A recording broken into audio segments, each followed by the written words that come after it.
E allora iniziamo bene la settimana col primo ospite della settimana della serata, che è Raffaele Padrone, esponente del sindacato FSP Polizia. Buonasera. Buona settimana a tutti, buonasera direttore. Senta, allora mi sono arrivate due note dalla questura oggi, no? Una riguarda i servizi straordinari di controllo effettuati la scorsa settimana, no? Sono state controllate complessivamente 162 persone, 78 veicoli e 31 esercizi pubblici. Un'azione ovviamente coordinata dalla questura di Pordenone, ma con anche la partecipazione del reparto prevenzione crimine Veneto di Padova, e ovviamente il contributo della squadra volante.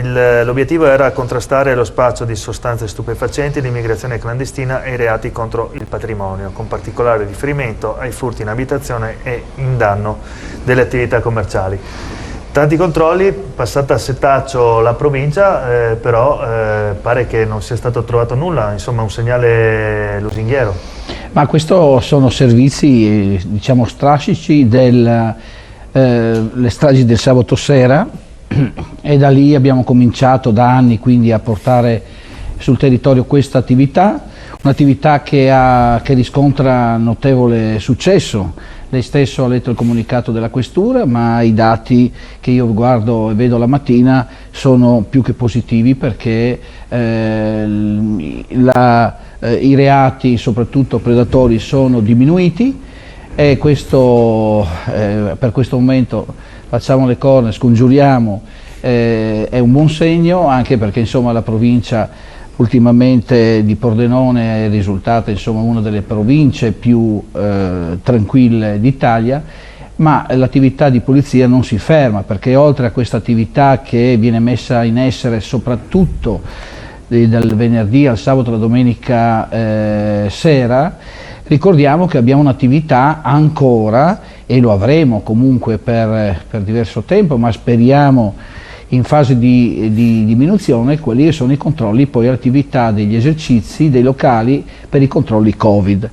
Quindi diciamo che l'attività che viene svolta principalmente nella nostra provincia è un settore, insomma, quello della sicurezza, e i controlli che vengono effettuati sono veramente massicci, e soprattutto per garantire anche quelli che sono gli incidenti stradali per l'alcotest. Abbiamo visto fine settimana scorsa la conferenza stampa della Polizia Stradale, che ha portato in essere grandissimi controlli, un'attività specifica chiaramente per quanto riguarda la strada e la rete autostradale. Abbiamo visto i risultati che sono stati effettuati dal ritrovo di chi trasporta animali dai paesi dell'est, ma anche chi porta la droga. Quindi un plauso chiaramente alla Polizia Stradale di Pordenone e al suo nuovo comandante. Per quanto riguarda la questura invece, sì, sappiamo che la questura adesso è sotto pressione più che altro per l'arrivo dei rifugiati dall'Ucraina. Proprio la questura anche oggi ha emanato un altro comunicato stampa riguardante proprio questa attività, che non cessa mai di dare spazio e riposo agli operatori e ai colleghi che lavorano all'ufficio immigrazione. Abbiamo iniziato tanti anni fa e non è venuta meno l'attività dei colleghi dell'ufficio stranieri, oggi ufficio immigrazione.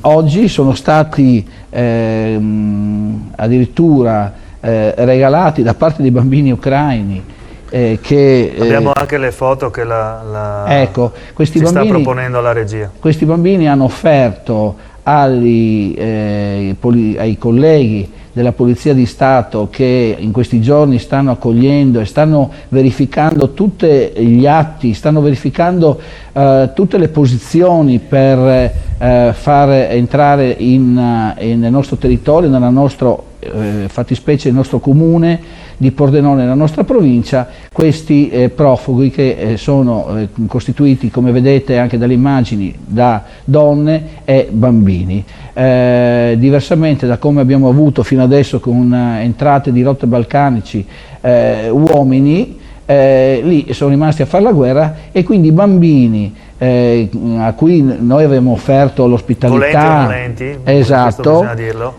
Sì, i bambini, visto che noi abbiamo offerto un'ospitalità anche quella sanitaria, soprattutto all'interno del cortile della nostra questura, hanno voluto omaggiare, ripeto, il personale che li assiste e ai colleghi e anche agli uomini della protezione civile che ci stanno dando una mano, dei biscotti fatti così con le caratteristiche disegnate dai bambini, ma con le caratteristiche, diciamo, di ingredienti di biscotti specifici che vengono fatti in Ucraina. Quindi è stato un bel riconoscimento. Io mi auguro che dietro a questo però ci sia anche la nostra amministrazione, che si ricordi dei colleghi e di questo particolare ufficio, perché è un ufficio che veramente sta dando ormai da tanto e da tanti anni, sta dando parecchio al lavoro, a tutta questa serie di, ripeto, purtroppo di fatti e avvenimenti che si stanno susseguendo da tanti anni. Quindi grazie ai bambini, e ora attendiamo che l'amministrazione si ricordi anche dei colleghi. Bene, grazie Raffaele Padrone, esponente dell'FSP Polizia. Grazie ancora. La vicenda dell'anziano morto a Pieve di Soligo, interrogato dal giudice il 36enne arrestato dai carabinieri. Vediamo.